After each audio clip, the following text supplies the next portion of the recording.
জুলাই সনদের আইনি ভিত্তি ছাড়া 2026-এ কোনো নির্বাচন হবে না।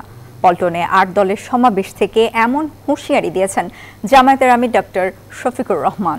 দলটির সেক্রেটারি জেনারেল বলেন, সংবিধানের দোহাই দিয়ে নতুন ফাঁসিবাদ আনতে চাইছে বিএনপি। জাতীয় নির্বাচনের বৈধতার জন্য গণভোটের মাধ্যমে ফেব্রুয়ারির আগেই জুলাই সনদের বাস্তবায়নের দাবি জানায় জামায়াত ইসলামী।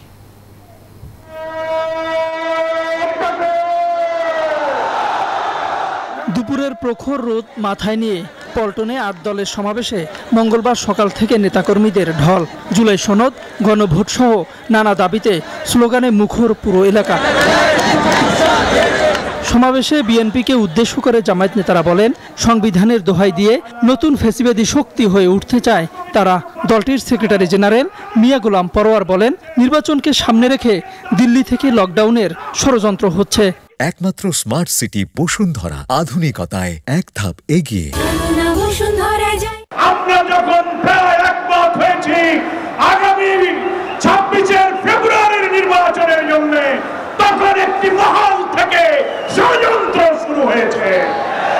সেই ষড়যন্ত্রের সূত্র ধরেও আজকে দিল্লির ষড়যন্ত্রে আগামী 13 তারিখে শাটডাউনের নামে নতুন নাশকতার পরিকল্পনা করা হচ্ছে।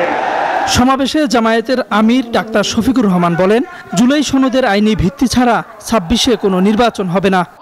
যারা জুলাই বিপ্লব মানবেন না, তাদের জন্য 26 সালে কোনো নির্বাচন নাই। 26-এর নির্বাচন দেখতে হলে আগে জুলাই বিপ্লবের স্বীকৃতি লাগবে। আর জুলাই বিপ্লবের স্বীকৃতি দিতে হলে জুলাই সনদের আইনি ভিত্তি দিতেই হবে। এই আইনি ভিত্তি ছাড়া কোনো নির্বাচন অনুষ্ঠান হওয়ার কোনো সম্ভাবনা নেই। দাবি আদায়ে হিমালয়ের মতো অনড় থাকবে জামায়াত ও সমমনা 8 দল। সমাবেশে এমন ঘোষণা উঠে আসে শীর্ষ নেতাদের কণ্ঠে।